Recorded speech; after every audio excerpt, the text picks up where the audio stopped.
일교차가 커지는 가을은 버섯이 자라기에도 좋은 계절이다. 독특한 향과 맛을 지닌 버섯은 전 세계적으로 사랑받는 식재료 중 하나인데 그중에서도 느타리 버섯은 감칠맛이 뛰어나 다양한 요리에 활용되고 있다.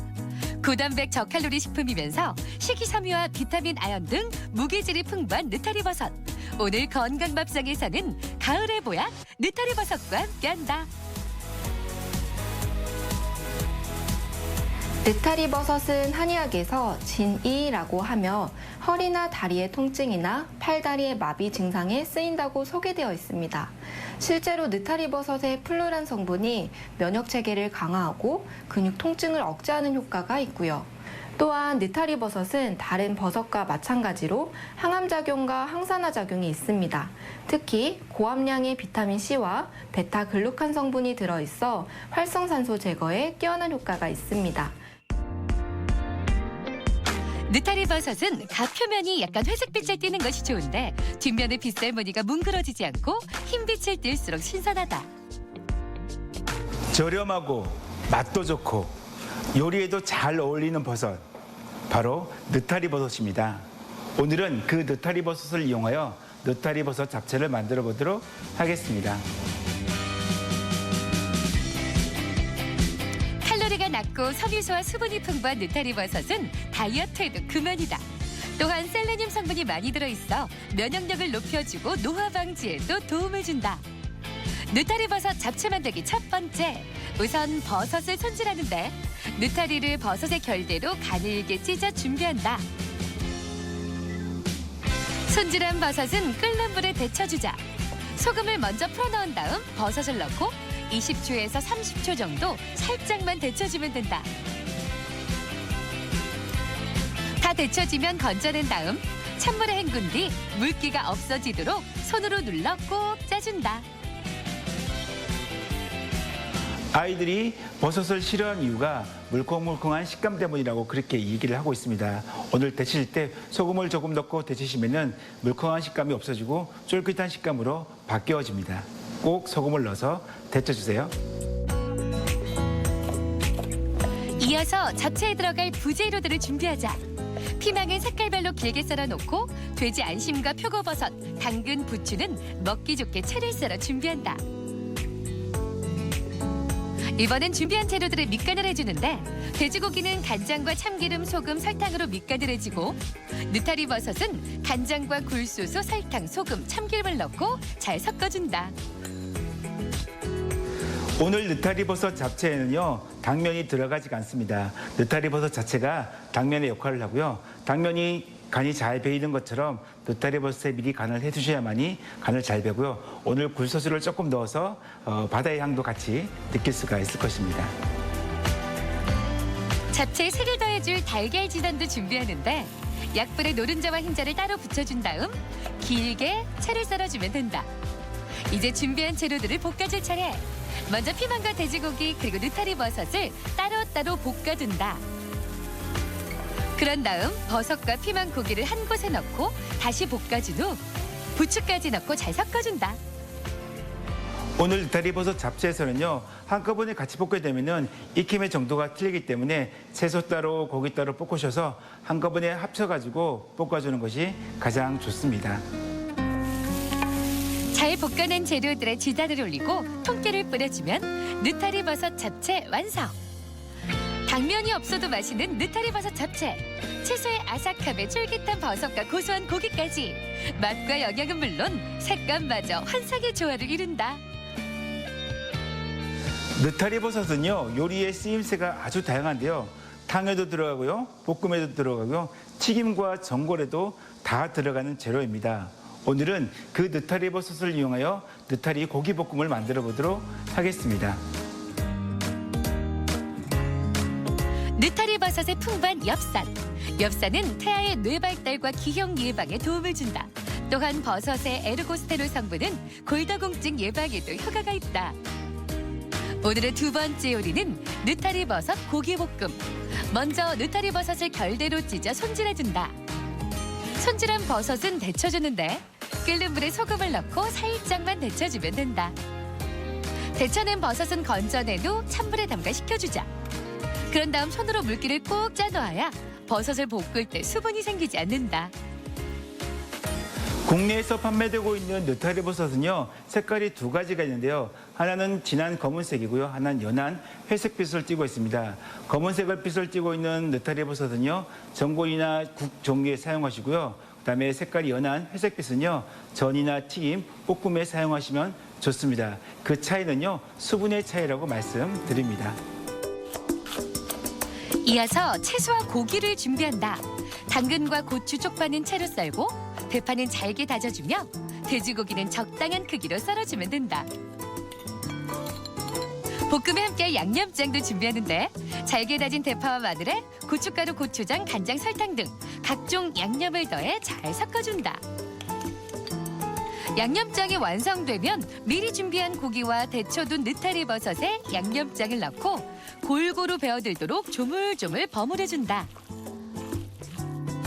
오늘 느타리 버섯 고기 볶음에서는요, 양념장을 만들고 난 다음에 고기랑 느타리 버섯을 넣고 버물러 주시면 좋은데요. 한 30분에서 1시간 정도 재워두었다가 고기를 구우시면 양념이 잘 배어서 아주 맛이 좋습니다. 충분히 재워 양념이 잘 배어들었다면 기름을 두른 팬에 고기와 느타리 버섯을 넣고 먼저 볶아주는데 고기와 버섯이 익으면 준비해둔 각종 채소들을 함께 넣고 한 번 더 볶아준다. 오늘은 느타리 버섯 고기 볶음에서요, 제육볶음처럼 고추장이나 고춧가루를 사용했는데요. 느타리 버섯을 이용해서 간장 양념, 불고기 양념해도 맛이 아주 좋습니다. 완성된 볶음에 통깨까지 뿌려주면 느타리 버섯 고기 볶음 완성! 매콤하면서도 달짝지근한 맛이 일품인 느타리 버섯 고기 볶음. 버섯과 고기의 찰떡궁합이 우리 입맛은 물론 건강까지 사로잡는다. 느타리 버섯의 식물성 식이섬유소는 혈액의 콜레스테롤 수치를 떨어뜨리는 효능이 있는데 양파를 함께 곁들여 먹으면 식이섬유가 더욱 풍성해져 혈중 콜레스테롤 수치를 낮추는 데 큰 도움이 됩니다. 다만 느타리 버섯은 성질이 차기 때문에 평소 몸이 냉하거나 맥이 느린 분들은 다량 섭취할 경우 설사나 복통을 유발할 수 있으며 소화 기능이 떨어지는 사람들은 소화불량을 일으킬 수 있기 때문에 적당히 섭취하는 것이 좋습니다. 가을이면 더욱 향긋해지는 버섯. 동양에서는 불로장생의 명약으로, 서양에서는 신의 음식으로 불리며 큰 사랑을 받아왔다. 특히 느타리 버섯은 쉽게 구할 수 있으면서도 맛은 물론 영양까지 뛰어나 다양한 요리의 주인공으로 손색이 없는데 가을이 주는 선물 느타리 버섯과 함께 가족을 위한 향긋하고 풍성한 식탁을 꾸며보자. 건강 플러스 인사드립니다. 안녕하세요. 김경섭입니다. 안녕하세요. 임보라입니다. 네, 활동하기 좋은 가을 날씨지만 일교차가 크고 습도가 낮기 때문에 피부 건강에는 더욱 신경을 써야 되는 그런 시기죠. 그렇습니다. 지금부터 봄까지는 아무래도 습도가 낮고 그리고 실내에서는 이 난방 기구로 인해서 더욱더 건조한데요. 이럴 때 필요한 건 바로 보습이겠죠.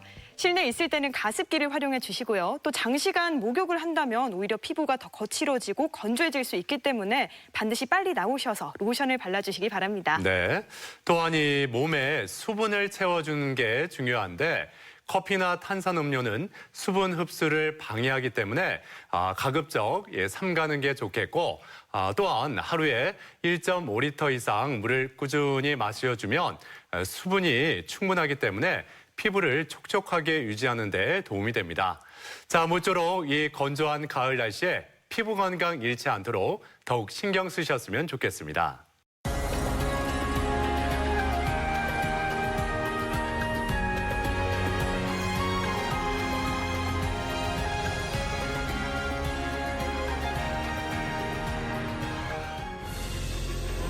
흔히 쓸개로도 불리는 담낭.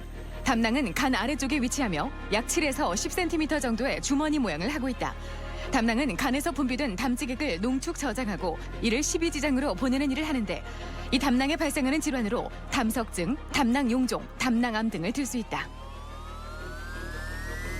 담낭이라고 하면 이제 우리 간의 그 간 우엽의 아래에 위치하고 있는 이제 작은 담접을 저장하는 그런 이제 우리 장기 중에 하나인데 담낭 질환이라고 하면 담낭 안에 생길 수 있는 이제 담낭의 담석이라든지 아니면 담낭의 용종 그리고 담낭벽의 비후 질환들 그리고 담낭암 같은 거를 이제 담낭 질환으로 보시는 게 맞습니다.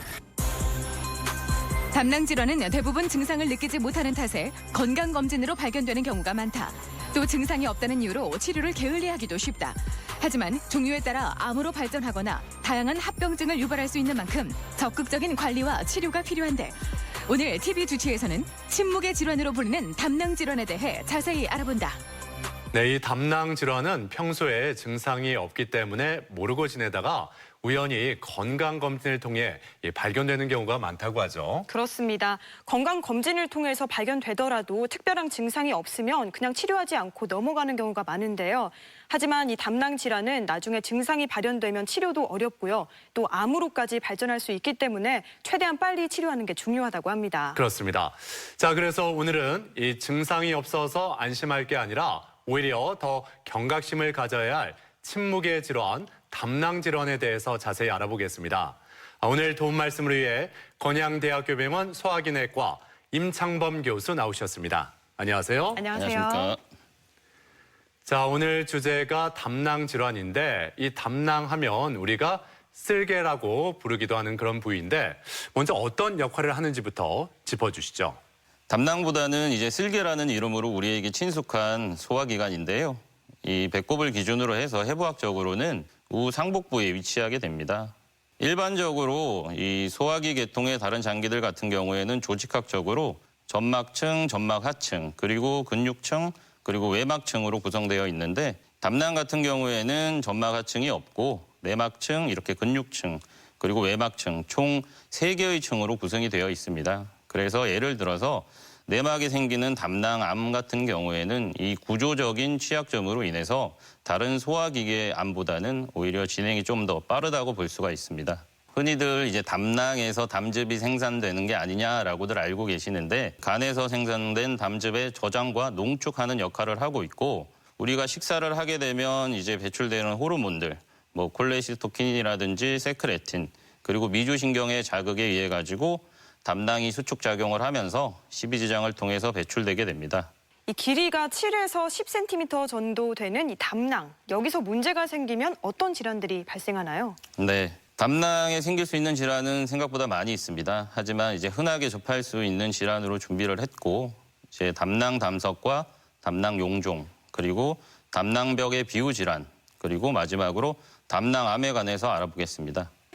대표적인 담낭 질환으로 4가지를 말씀해 주셨는데 그럼 먼저 이 담낭 담석 어떤 질환인지부터 자세히 설명을 해 주시죠. 예, 담낭 담석이라 함은 이제 담즙의 구성 성분이 뭉쳐가지고 돌을 만들어내는 질환을 일컫습니다. 이 돌이 증상을 일으키게 되면 이제 담석증이라고 하고요. 대부분의 담낭 담석은 초음파에서 보게 되면 이 담낭 안에서 하얗게 보이는 그리고 뒤쪽으로는 검은 그림자가 지고 있는 모양으로 관찰이 됩니다. 이렇게 노랗게 보이는 경우에는 이제 콜레스테롤을 주성부로 하는 담낭 담석이 되겠고 이렇게 검게 보이는 거는 이제 색소성 담석이라고 해서 칼슘염을 주성분으로 하는 이제 담석이라고 보시면 되겠습니다. 네, 사실은 대부분은 무증상입니다. 무증상인 경우가 이제 75에서 이제 80% 정도로 많고 증상이 있다고 하더라도 대부분은 이제 비특이적인 증상으로 호소합니다. 그 중에서 한 2% 정도는 담도통이라고 해서 이제 명치와 심화부 또는 우상복부에 갑작스럽게 시작되는 통증이 최소 30분에서 수시간 정도 지속되고 중증도 이상의 강도를 가지고 있는 담도통을 만들어내게 됩니다. 담낭 안에 돌이 생기는 건데도 75%가 무증상이라고 말씀을 해주셨는데 그러면 치료법은 어떻게 되나요? 담낭 담석의 경우에는 무증상인 경우에는 대부분 이제 경과를 추적을 하거나 아니면 비수술적으로 이 담즙산 제제를 복용하는 내과적인 치료를 시행을 하게 되고 염증이 심하거나 통증이 반복될 때는 이제 수술적 치료를 하게 됩니다. 근데 일단 담석이 생겼다고 하면은 환자 입장에서 어떻게 될지 모르니까 빨리 제거하고 싶은 마음도 들 수가 있는데 일단 경과를 지켜본다 이렇게 말씀을 하셨어요. 어느 정도 관찰 추적을 해야 되는 건지 또 그럴 때 어떤 점에 주의를 해야 되는 건지 이런 점도 좀 더 설명을 해 주시죠. 네, 사실은 무증상이라고 하더라도 언제든지 증상을 나타낼 수 있는 질환이 이제 담낭 담석 질환이고, 예를 들어서 이제 무증상 담석증 환자에서 담관 통증이나 합병증이 발생할 확률은 이제 많은 논문에서 1에서 4% 정도 해마다 발병할 수 있다고 보고되고 있습니다. 그런데 이러한 합병증으로 인해서 뭐 담도 폐혈성이라든지 괴사성 췌장염이 발생할 수 있는 심각한 합병증까지 같이 발생할 경우에는 0.1% 정도로 보고되고 있습니다. 하지만 대부분 무증상인 경우가 많고 본인도 담낭 담석이 있는 걸 모르는 경우가 많기 때문에 15년 이상 무증상이면 이후에도 증상이 나타날 가능성은 매우 적은 것으로 보고되고 있습니다. 자, 그런데 이 담낭 담석이 치료가 만약에 필요한 경우에는 이 내과적인 치료부터 먼저 하게 되는 건가요? 반은 맞고 이제 반은 좀 틀리다고 할 수 있는데, 급성으로 염증이 있거나 통증이 심한 경우에는 외과적인 담낭 절제술이 우선적으로 고려가 됩니다. 하지만 증상이 경미하거나 무증상인 담낭 담석의 경우에는 담즙산 제제를 복용해서 이 담낭 담석을 녹일 수 있는 경구용해요법을 먼저 시도하게 됩니다. 예전에는 뭐 체외 충격파 세석술이라든지 뭐 직접 담낭 안에 담즙산 제제를 주입해서 담석을 녹이는 용해요법, 그리고 경피적으로 담낭 쪽으로 접근을 해서 담낭 담석만 제거하는 방법들이 시행이 되긴 했지만, 많은 연구들을 통해서 이 나머지 3가지의 시술들이 크게 효과가 없다는 게 밝혀지면서 현재는 담낭 담석의 내과적 치료로는 경구용해요법이 많이 사용되고 있습니다. 경구용해요법이라고 하면 담즙산 제제를 장기간 복용을 하는 겁니다. 흔히 우리가 알고 있는 이제 UDCA라는 물질을 이제 복용을 하게 되는데, UDCA 같은 경우에는 곰에 존재하는 1차적인 담즙산입니다. 이걸 장기간 복용하게 되면 혈중 콜레스테롤 상승 효과가 없고 부작용이 거의 없기 때문에 임상적으로 1987년에 담석정 치료에 FDA에서 성인이 났습니다. 그 외에도 이제 비만 환자의 급격한 체중 감소에 따른 담석 예방제로도 성인이 되어 있는 상태입니다. 자, 그렇다면 이 약물 치료를 통해서 이 담석이 어느 정도 용해되고 또 앞으로 재발률은 어느 정도 되는지도 궁금해지는데요. 네, 우리나라 같은 경우에는 담석 용해율이 비교적 다른 외국과 비해서는 낮은 편입니다. 이유는 우리나라 같은 경우에는 대부분 이제 칼슘염으로 인한 색소성 담석이 외국보다는 훨씬 더 많고, 외국은 이제 콜레스테롤 담석 비율이 높기 때문에 다른 나라에 비해서 이제 낮은 담석 용해율을 보이고 있습니다. 크기가 이제 5mm 미만이라면 거의 70에서 이제 90% 정도의 용해율을 보이는데, 이게 10mm가 넘어가는 경우에는 거의 절반 미만으로 성적이 좋지가 않습니다. 근데 흔히 이렇게 약물 치료를 하더라도 문제는 대부분 2년 이내에 재발을 하게 되어 있고, 이런 재발의 위험 인자로는 다발성 담낭 담석이라든지 완전 용해까지 걸리는 시간이 굉장히 길면 길수록 오히려 재발률은 증가한다고 보고되고 있습니다. 이렇게 담낭 담석 환자들은 치료를 해도 좀 재발률이 있다 앞서 말씀을 해주셨는데, 그렇다면 치료와 함께 식이요법도 평소에 이루어져야 되지 않을까 싶습니다. 예, 특별히 이 식이요법 신경 써야 할 부분이 있을까요? 네, 맞습니다. 콜레스테롤 담석 같은 경우에는 이제 담즙에 녹아 있는 과다한 이제 콜레스테롤로 인해 가지고 형성되는 경우가 대부분이기 때문에 이 규칙적이고 균형 있는 식사가 중요하고, 과다한 지방 섭취나 과식이나 과음 피해야 합니다. 그리고 당분 같은 경우에는 콜레스테롤 담석 형성을 촉진시키고, 식이섬유 같은 경우에는 담석의 생성을 예방하기 때문에 기본적으로 식이섬유의 섭취도 중요하다고 볼 수 있겠습니다.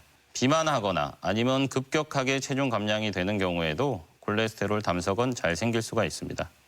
하지만 우리가 흔히 알고 있는 뭐 칼슘 섭취 제한이나 물을 많이 마시는 거는 담낭 담석 예방에 도움이 되지가 않습니다. 만약에 근데 약물 치료가 어려운 경우에는 수술을 받아야 하는 분들이 있을 것 같은데요. 수술법도 궁금하고요. 또 어떤 분들이 반드시 수술을 받아야 하는지도 궁금합니다. 네, 현재 담낭 담석의 외과적 치료로는 복강경 담낭 절제술이 95% 정도로 이루어지고 있습니다. 왜냐하면 수술배를 개복하지 않고 이제 배꼽 주변의 단일공을 통해서 복강경으로 수술을 하는 거기 때문에 그만큼 안전하고 수술 이후의 회복도 빠르기 때문입니다. 하지만 모든 경우에 복강경 담낭 절제술을 할 수가 없는데요. 예를 들어서 담낭 주변의 염증이 매우 심하거나, 아니면 그 염증으로 인해서 담낭이 천공이 되어 있거나, 아니면 간이나 주변 조직으로의 염증 침륜이 심한 경우에는 복강경 담낭 절제술을 계획하다가도 중간에 이제 개복 담낭 절제술로 변경하는 경우도 있습니다. 개복 담낭 절제술 같은 경우에는 현재 모든 센터에서 한 5% 정도로 시행하고 있는 것으로 알고 있습니다. 그다음에 이 외과적 이 수술이라고 하면은 그 담낭에 생긴 담석만 제거하는 걸까요? 아니면 뭐 어느 경우에는 그 담낭까지 제거해야 되는 그런 경우도 있을까요? 이 담낭 절제술이기 때문에 이제 담낭 안에 있는 담석만 제거할 수는 없고요. 예. 이제 담석이 있는 그 전체 담낭을 다 절개하는 것을 이제 외과적인 수술로 보는 게 맞습니다. 그렇군요. 네. 근데 또 얼핏 생각하면 우리 몸에 분명히 필요해서 이 담낭이 있을 텐데 담낭을 다 절제해내도 부작용은 없는지 어떤 예후가 안 좋은 건 아닌지 이런 생각도 좀 드는데 어떻습니까? 네, 많은 분들이 사실은 수술 전에 제일 많이 하시는 고민이 이 수술하고 나서 소화가 안 되면 어떡하냐라는 질문들을 가장 많이 하십니다. 하지만 이제 처음에 설명드렸다시피 담낭은 담즙을 생산하는 공간이 아니고 담즙을 일시적으로 저장을 했다가 식사를 하고 났을 때 신호를 받아서 십이지장으로 배출하는 역할을 하기 때문에 물론 수술 후 한 2주에서 4주 사이에는 그런 분비 기능이 떨어지기 때문에 소화불량이라든지 설사 같은 증상이 나타날 수가 있지만 4주 정도가 지나게 되면 우리 몸이 적응을 하게 됩니다.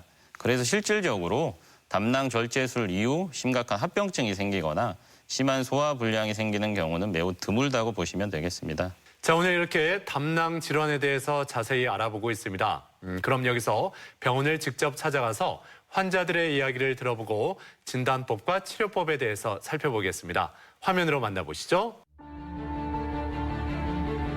영상진단 기술이 발전하고 건강검진이 늘어나면서 담낭 질환의 발병률 또한 증가하고 있다.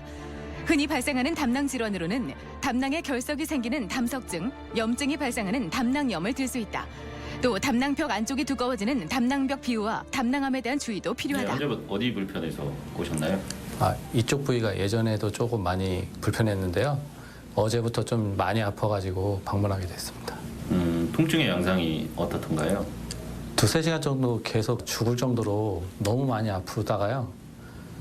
갑자기 또 안 아파지고 그래서 예전 검사에서 혹시 초음파 같은 검사에서 뭐 다른 특별한 문제가 있다고 나온 적이 있었나요? 예전 초음파에서 담낭에 담석이 있다고 들었는데요. 흔한 담낭 질환의 하나인 담석증.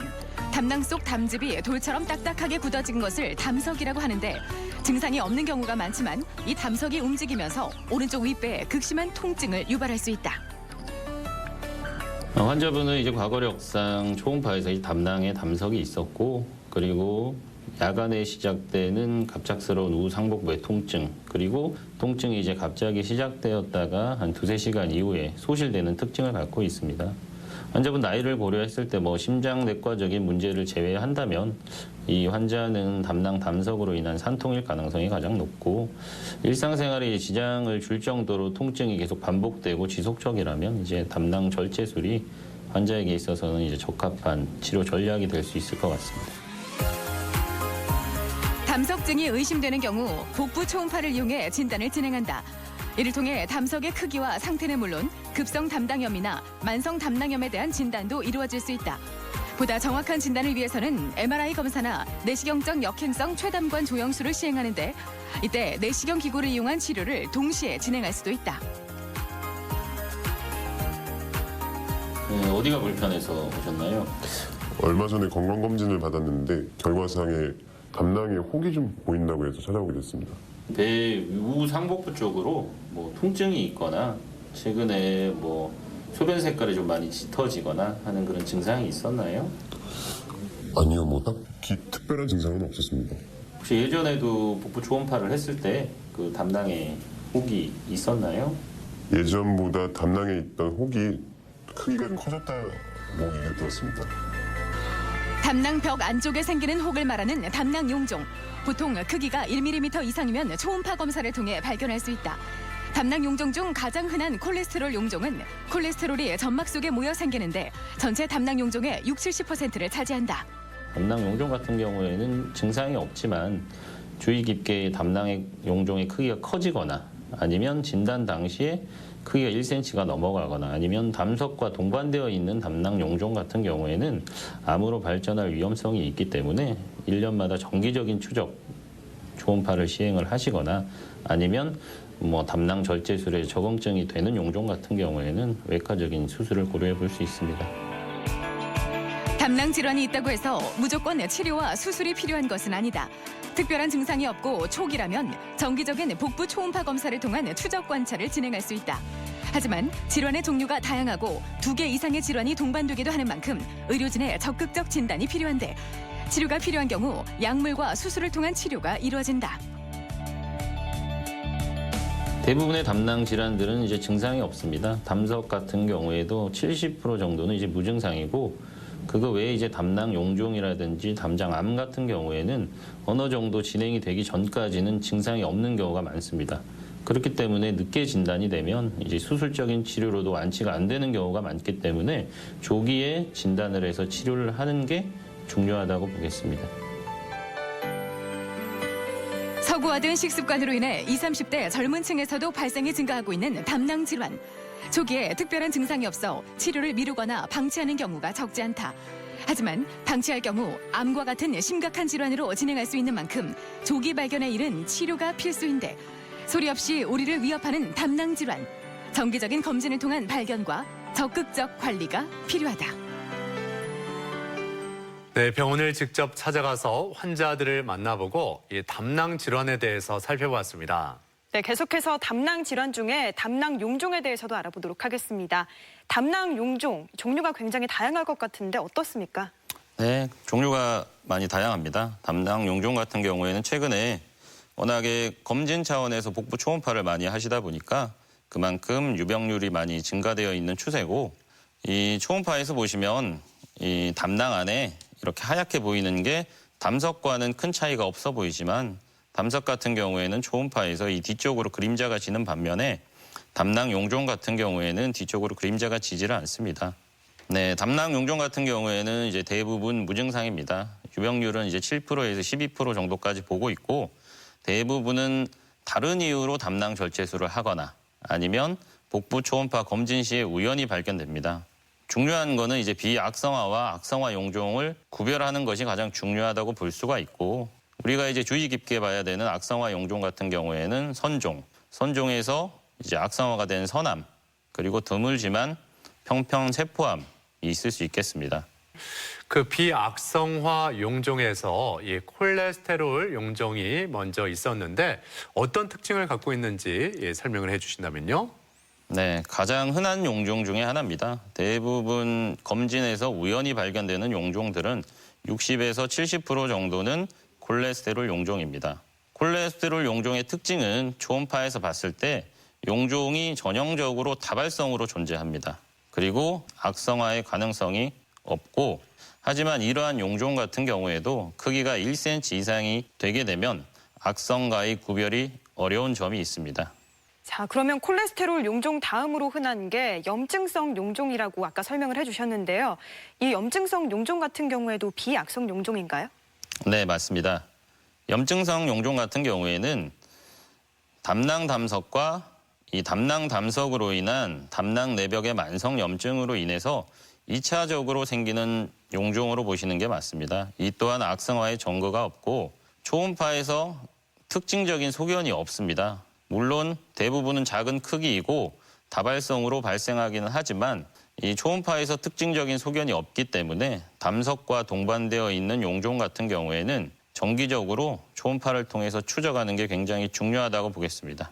자, 이렇게 비악성 용종보다도 악성 용종일 경우에 우리가 더 경각심을 갖고 치료에 임해야 될 텐데 그렇다면 이 악성 용종에 대해서 더 자세히 설명을 해 주시죠. 네, 선종형 용종 같은 경우에는 악성화가 될 가능성이 많이 높은 용종입니다.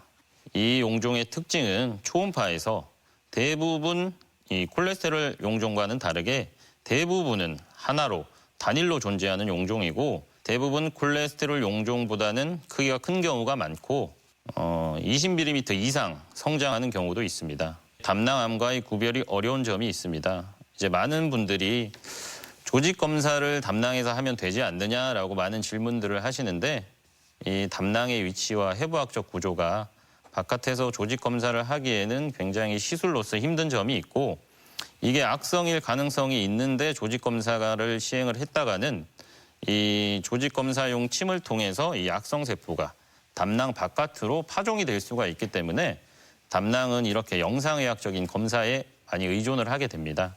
자, 이렇게 말씀을 듣다 보니까 비악성 용종과 악성 용종이 모양에서부터 차이가 나는지 진단은 어떻게 이루어지는지도 궁금해집니다. 앞서 설명드렸다시피 이제 조직학적인 접근이 굉장히 어렵기 때문에 대부분은 초음파라든지 CT 그리고 MRI라는 영상의학적인 검사에 많이 의존을 하게 되어 있습니다.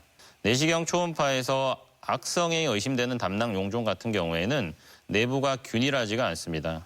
저희들은 이제 저에코성 분절이라고 하는데 이 표면이 깨끗하게 하나의 색으로 균일하지가 않고 이렇게 검은색 점처럼 이런 식으로 보이는 경우가 있고 이것이 담낭 악성 용종을 이제 예측하는 가장 단순하면서도 이제 강력한 인자가 되겠습니다. 자, 그렇다면 이렇게 영상학적으로 진단을 통해서 감별할 수 있다 이렇게 말씀을 해주셨는데 그다음에 악성 용종이 생기는 위험 인자는 어떤 것들이 있는지 이런 점은 어떻게 바라봐야 될지 설명해 주시죠. 네, 담낭 용종이 이제 악성화가 될 위험 인자로는 제일 중요한 건 이제 크기입니다. 크기가 이제 1cm 이상이 넘어가거나 전형적으로 담낭 안에 하나만 존재하거나 60세 이상의 고령, 그 외에 이제 담석이 동반되어 있는 상태에서 용종의 크기가 1cm 이상일 때, 그리고 용종의 모양도 중요한데 바닥에 이렇게 납작하게 엎드려 있는 경우, 이런 경우에는 악성의 위험 인자가 있는 용종이라고 보시는 게 맞습니다. 사실 담낭 용종이라고 하면 겁을 먹기 마련인데요. 예후는 좀 어떤 편인지 겁을 먹지 않아도 되는지도 좀 궁금합니다. 네, 사실은 앞서 좀 무겁게 그렇게 악성화 이런 얘기를 했었는데 실질적으로 담낭 용종의 5% 정도만이 이제 악성 용종이었습니다. 이제 매우 드물다는 얘기고 크기가 매우 중요했고 이 10mm 미만이었을 때는 실상 악성이 매우 드물었고 크기가 증가하는 경우도 흔치가 않았습니다.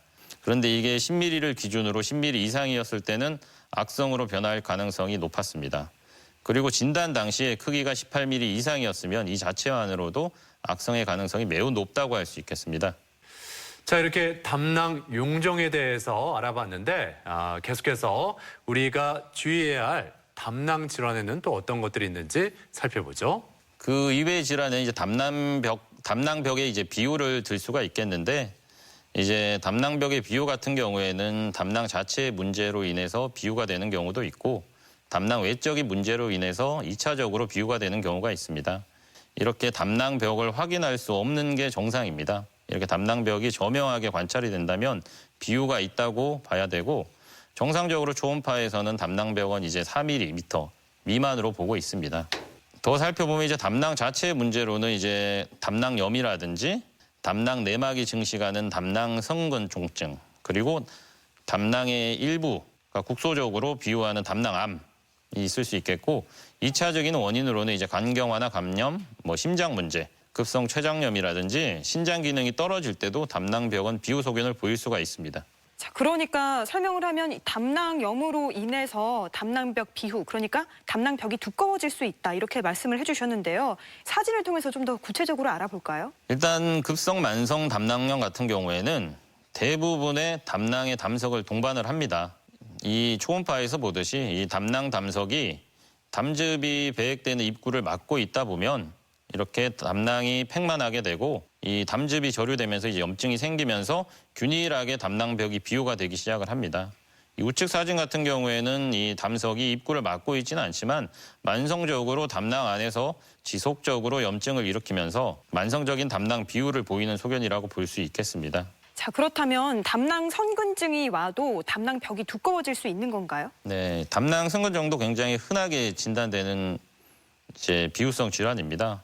결론부터 얘기를 하자면 이제 악성화에 위험이 없고 생기는 기전 자체는 이제 정상 담낭의 상피가 비후가 되면서 이게 아래 근육층으로 합임이 되면서 오히려 비후된 점막이 더 돌출되어 보이는 초음파로 봤을 때 이제 점막이 비호되어 보이는 것을 담낭 선근증이라고 하고 위치에 따라서 기저부에 생기면 기저부 선근종증 그리고 분절 선근종증 이런 식으로 나누기도 합니다. 그리고 또 이 담낭의 벽이 두꺼워지면 앞서 설명해주는 그런 담낭 용종들이 더 잘 생길 수 있는 건지 어떤 관계가 있는지 네. 말씀 부탁드립니다. 그 앞에서 설명드린 대로 이제 콜레스테롤 용종과 마찬가지로 담낭 상피의 대식 세포에 콜레스테롤이나 이제 중성 지방이 비정상적으로 축적이 되게 되고 그 용종의 크기가 아주 미세하다면 이 담낭 전체가 초음파에서 두껍게 보일 수가 있습니다. 그러한 증상을 이제 담낭 용종증이라고 저희는 부르고 있습니다. 자, 그리고 이 담낭 벽이 딱딱해져서 석회화돼서 도자기처럼 굳는 경우에는 암과도 연관될 수 있다고요? 네, 매우 드문 질환이긴 한데 조심하셔야 될 질환 중에 하나가 이제 석회화 담낭입니다. 담낭 벽이 석회화처럼 되어서 이 도자기 모양을 하고 있다고 해서 이제 도자기 담낭이라고도 하고 담낭암과의 연관성이 매우 높습니다. 20에서 한 50% 정도 관련이 있고 진단 당시에 담낭암이 혼재되어 있을 경우도 굉장히 많습니다. 그렇기 때문에 증상이 없더라도 진단 당시에 담낭 절제가 적극적으로 권유되고 있는 질환이라고 보시면 되겠습니다. 자, 이렇게 담낭 질환의 종류에 대해서 하나하나 짚어봤는데 그 담낭 질환 중에 가장 무서운 게 또 담낭암 아니겠습니까? 실제로 이 담낭암의 유병률과 증상은 어떻게 되는가요? 앞서 말씀드렸다시피 담낭암은 어느 정도 진행하기 전까지는 증상이 없고 이 담낭벽 자체가 이 3개의 층으로 되어 있어서 다른 소화기관에 비해서 이제 구조적으로 좀 취약합니다. 그렇기 때문에 이제 조기 검진을 통한 진단이 중요한데 담낭암 같은 경우에는 이제 담독의 악성 종양 중에서 가장 흔하게 알려져 있고 남성에 비해서 여성의 비율이 4대1 정도로 많습니다. 대부분 고령에서 발견이 되고 있고 증상으로는 뭐 체중 감소 그리고 우상복부의 통증이라든지 종물 그리고 황달이 있을 수 있겠는데 이러한 증상이 생기려면 담낭암이 이제 어느 정도 진행이 돼 있는 상태에서 생기기 때문에 증상보다는 적극적인 이제 조기 검진이 중요하다고 볼 수 있겠습니다. 말 그대로 증상 없이 무서운 암인 것 같은데요. 이 담낭암의 위험 인자에 대해서도 소개를 해주시죠. 네, 증상이 없더라도 담낭 안에 담석의 크기가 이제 3cm 이상일 경우 그리고 앞서 설명드렸던 대로 도자기 담낭 같은 경우에는 진단 당시에 그 담낭 자체에 악성이 혼재되어 있을 가능성이 매우 높습니다. 그리고 크기가 1cm 이상인 그 납작한 용종이죠. 무경성 용종 같은 경우에도 담낭암의 위험 인자가 될 수 있기 때문에 이런 게 진단이 되면 적극적으로 수술을 고려하게 됩니다. 이 담낭암 말씀 들어보니까 이 조기 발견이 쉽지만은 않은 것 같은데 그렇다면 그 담낭 질환이 있을 때 이 담낭암은 아닌지 어떻게 좀 눈여겨봐야 할 부분이 있지 않을까요? 담낭암은 조기 발견이 매우 어렵고 그렇기 때문에 고령에서 담낭벽 비율을 보이는 경우에는 우선적으로 이제 담낭암을 의심하고 접근을 해야 합니다. 그 외에도 검사 결과 뭐 거대 담낭 담석이 있거나 아니면 석회화 담낭이거나 아니면 고령인데 용종의 크기가 1cm 이상이거나 할 때는 적극적으로 수술적인 치료를 권유하게 됩니다. 네, 대전 MBC 건강플러스 오늘은 담낭 질환에 대해서 이야기 나누고 있는데요. 이번에는 이 질환에 대한 오해와 진실을 OX로 풀어보겠습니다. 네. 자, 먼저 이 담낭 담석이 있어도 15년 이상 무증상이면은 걱정할 필요가 없다. O일까요? X일까요?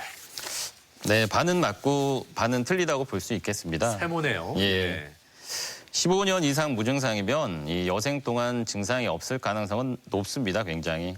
하지만 담석이 있는 상태에서 안심을 할 수는 없고 담석이 있게 되면 이제 담낭이 비호되거나 아니면 염증성 용종 같은 게 생길 수도 있고 그 외에 새로운 용종이 생기는지도 감시를 해야 되기 때문에 정해진 기간은 없다고 보는 게 맞고 담석이 있는 경우에는 1년에 한 번씩 검진 차원에서 초음파를 시행을 하는 것을 추천드립니다. 자, 다음 질문. 아무런 이유도 없이 배가 아프고 속이 불편하다. 그럴 경우에는 담낭염을 의심해 봐야 한다. O일까요? X일까요? 저는 세모 같습니다. 물론 이제 반복적으로 우상복부가 아프고 통증의 양상이 갑자기 시작됐다가 갑자기 소실되고 기름진 식사나 과식에 의해서 유발이 되고 하는 경우에는 담낭 담석으로 인한 담낭염을 의심해 볼 수도 있지만 배가 아프고 속이 불편한 거는 이제 위염이라든지 다른 뭐 췌장염 아니면 다른 질환에 의해서도 유발될 수 있기 때문에 이 둘을 감별하는 게 이제 중요하다고 볼 수 있겠습니다. 자, 그리고 이 담석증은 여성보다 남성에게서 더 잘 나타난다. O일까요? X일까요? 네, 이거는 X입니다. 그 가임기 연령을 기준으로 봤을 때 물론 담석이 생기는 원인은 유전적인 요인이 30% 이상을 차지하기는 하지만 여성 같은 경우에는 이제 에스트로겐이라는 이제 여성 호르몬이 분비가 되기 때문에 이 호르몬이 이제 담즙으로의 콜레스테롤 분비를 촉진시킵니다. 그렇기 때문에 40대, 50대 미만 가임기를 기준으로 했을 때는 50대 미만에서는 여자들의 비율이 훨씬 높다고 볼 수가 있고 이제 50이 넘어선 나이에서는 남녀 두군이 비슷하다고 보시면 되겠습니다. 자, 그리고 담낭을 제거하면 담석이 다시 생기지 않는다. 예, O일까요? X일까요? 네, X입니다. 물론 95% 이상의 담석은 담낭에서 발생을 합니다. 하지만 담낭 이외에도 간 내 담도라든지 아니면 간 외 담도에서도 담석은 생길 수가 있습니다. 자, 이렇게 담낭 질환에 대한 오해와 진실을 OX로 풀어봤는데요. 이번에는 시청자 여러분의 궁금증도 하나씩 풀어보겠습니다. 지인이 담낭 제거 수술을 해야 하는데 수술 후에 소화 기능에는 문제가 없는 건가요? 네, 담낭 제거 수술을 앞둔 환자들이 가장 많이 궁금해하는 점이 아닐까 싶습니다. 담낭을 제거해도 문제될 게 없는 건지 이 점을 다시 한번 말씀해 주신다면요. 네, 아무래도 수술 직후에는 담즙의 분비에 일시적인 장애가 생기면서 뭐 일반적인 소화 불량이라든지 설사 같은 증상이 충분히 나타날 수가 있습니다. 하지만 대략적으로 2주에서 한 4주가 경과하게 되면 담즙 분비에 있어서 우리 몸이 어느 정도 이제 적응을 하는 상태이고 담즙 자체가 담낭에서 생성되는 것이 아니고 이제 간에서 생성되는 거기 때문에 수술 후에 어느 정도 이제 시간이 지난다면 소화 기능에는 크게 문제가 없다고 보는 게 맞겠습니다. 주변에 담석증 앓고 있는 사람들을 보면 저지방 식이를 하는데 이유가 뭔가요? 이 담석증을 앓고 계시는 분들이 저지방 식이를 하는 이유를 물어보셨는데요. 이유가 뭘까요? 이유는 한 2가지 정도 있을 수가 있겠습니다. 이 기름진 식사를 하게 되면 그만큼 그걸 기름진 식사를 이제 소화시키기 위해서 담즙 분비가 활발하게 이루어져야 되는데 그렇게 되면 이제 담낭이 과도하게 수축을 하게 되고 담낭이 과도하게 수축을 하게 되면 담낭 안에 있는 담석들이 막 움직이면서 통증을 유발하게 됩니다. 그렇게 이제 담낭 담석으로 인한 통증이 생길 수 있는 이유가 하나고요. 두 번째는 이제 지방 식이를 하다 보면 콜레스테롤 자체가 담즙 쪽으로 많이 분비가 되기 때문에 그로 인해서 원래 있던 담석의 크기가 커진다든지 아니면 새로운 담석이 생긴다든지 할 수가 있기 때문에 일반적으로 이제 저지방 식이를 하는 게 맞고 현재까지 사실은 뭐 콜레스테롤 담석과 식사에 관련된 명확한 연구가 없기는 하지만 이제 과식이나 이제 과음은 피하는 게 맞고 이제 규칙적인 식사와 식이섬유, 그 야채와 과일 같은 걸 많이 섭취하는 것이 사실상은 담석을 예방하는 데 좋은 조건이라고 하겠습니다. 자, 그러면 끝으로 이 담낭 질환에 대해서 꼭 기억해야 할 점, 핵심을 요약해 주시면 좋을 것 같은데요. 담낭 질환은 네모다라고 한다면 이 네모에 뭐가 들어가면 좋을까요? 담낭 질환은 이 조기 검진이 최선의 치료라고 보는 것이 맞겠습니다. 담낭 질환 같은 경우에는 이제 이때까지 설명드렸듯이 대부분 증상이 없이 진행하는 경우가 많기 때문에 이미 증상이 생긴 뒤에는 어느 정도 병이 진행되었을 확률이 굉장히 높습니다. 그렇기 때문에 건강검진에서 최근에 이제 초음파의 역할이 확대되고 초음파가 다른 검사에 비해서 이제 가격적으로도 저렴하고 환자분이 힘들지 않게 시행을 할 수 있기 때문에 조기에 증상이 없어도 검진을 하는 것이 최선의 치료라고 보여집니다. 자, 오늘 이렇게 담낭 질환에 대해서 자세히 살펴봤습니다. 지금까지 도움 말씀에 소화기내과 임창범 교수였습니다. 오늘 말씀 고맙습니다. 고맙습니다. 네, 감사합니다. 담낭 질환하면 주로 40대 이상에서 발병하는 질환으로 알고 있는데 최근에는 젊은 층 사이에서도 많이 나타나고 있다고 합니다. 그러니까 젊다고 무조건 안심만은 할 수 없겠죠. 예. 그렇습니다. 특히 담낭 질환을 완전히 예방하기는 조금 어렵지만 그래도 담낭이 소화기관이기 때문에 균형 잡히고 건강한 식습관으로 담낭 건강을 지킬 수 있다고 하니까요. 꼭 기억해 주시길 바랍니다. 네. 자, 오늘 저희가 준비한 내용은 여기까지입니다. 이번 한 주도 건강하게 보내시길 바라고요. 저희는 다음 이 시간에 다시 인사드리겠습니다. 함께해 주신 여러분 고맙습니다. 고맙습니다.